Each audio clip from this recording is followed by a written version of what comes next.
Sir, ಕನ್ನಡಿಗರಿಗೆ ಖಾಸಗಿ ವಲಯದಲ್ಲಿ ಉದ್ಯೋಗ ಅವಕಾಶ ನೋಡಿ, ಕರ್ನಾಟಕ ರಾಜ್ಯದಲ್ಲಿ ಕಾಂಗ್ರೆಸ್ ಸರ್ಕಾರ ಕನ್ನಡಿಗರ ಸ್ವಾಭಿಮಾನವನ್ನು ಎತ್ತಿ ಹಿಡಿಬೇಕು ಅಂತೇಳಿ ಅಧಿಕಾರಕ್ಕೆ ಬಂದಿದೆ.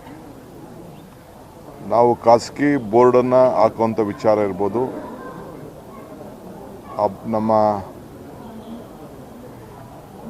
ಎಲ್ಲ ಅಂಗಡಿಗಳ ಮುಂದೆ ಏನು ಬೋರ್ಡ್ ಹಾಕಬೇಕು ಅನ್ನೋದು ವಿಚಾರ ಇರ್ಬೋದು, ಧ್ವಜ ಬಳಕೆ ಇರ್ಬೋದು, ಭಾಷೆ ಬಳಕೆ ಇರ್ಬೋದು, ಸಂಸ್ಕೃತಿ ಇರ್ಬೋದು, ನಮ್ಮ ಕಡತಗಳಲ್ಲಿ ಕನ್ನಡ ಉಪಯೋಗಿಸುವಂಥದ್ದು ಇರ್ಬೋದು, ಹಾಗೆ ನಮ್ಮ ರಾಜ್ಯದಲ್ಲಿ ಎಲ್ಲೆಲ್ಲಿ ಉದ್ಯೋಗಗಳನ್ನು ಸೃಷ್ಟಿ ಆಗ್ತಾಯಿದೆ ಮುಂದಕ್ಕೆ ಅವೆಲ್ಲ ಕೂಡ ಕಡ್ಡಾಯವಾಗಿ ಇಷ್ಟು ಪರ್ಸೆಂಟೇಜ್ ಕನ್ನಡಿಗರು ಇರಬೇಕು ಅನ್ನೋದು ನಮ್ಮ ಆಸೆ.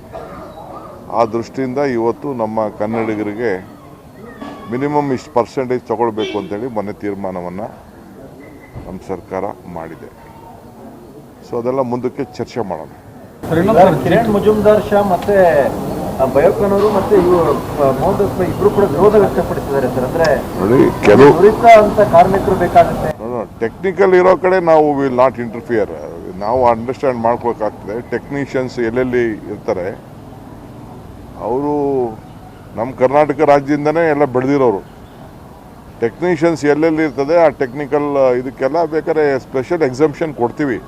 ಏನು ಹಂಗೆಂತ ಏನು ನಾವು ಕೊಡಲ್ಲ ಅಂತಲ್ಲ, ಬಟ್ ಗೌರ್ಮೆಂಟ್ ಗಮನಕ್ಕೆ ತರಬೇಕು. ಅದನ್ನು ತಿಳಿಸ್ತಾರೆ. ನಾನು ಈಗ ಅದನ್ನು ಅಸೆಂಬ್ಲಿ ಇದೆ, ಈಗ ನಾನು ಹೇಳೋಕ್ಕಾಗಲ್ಲ ಡೀಟೇಲಾಗೆ. ಕಂಪ್ಲೀಟ್ ನಿಮಗೆ ತಿಳಿಸ್ತೀವಿ ಅದನ್ನು. I can't disclose every detail. Assembly ನಡೀತಾ ಇರೋದ್ರಿಂದ ನಾವು ಅಸೆಂಬ್ಲಿ ಒಳಗಡೆ ಅದನ್ನು ಬಿಲ್ಲನ್ನು ನಾವು ಪ್ರೊಡ್ಯೂಸ್ ಮಾಡ್ತೀವಿ. ಸರ್, ಇನ್ನೊಂದು ಸರ್, GT ಮಾಲಲ್ಲಿ ಸರ್ ಪಂಚೆ ಉಟ್ಕೊಂಡು ಹೋಗಿದ್ದಾರೆ ಅಂತ ಹೇಳ್ಬಿಟ್ಟು ಒಳಗಡೆ ನಿರಾಕರಣೆ ಮಾಡಿದ್ದಾರೆ. ಎಲ್ಲಿ? GT mall sir. ನಾನು ಅದು ಗೊತ್ತಿಲ್ಲ, ನನಗೆ ಆ್ಯಕ್ಷನ್ ತೊಗೊಳ್ತೀವಿ. ವಿಚಾರ ತಿಳ್ಕೊಂಡು ಆಕ್ಷನ್ ಮಾಡ್ತೀನಿ.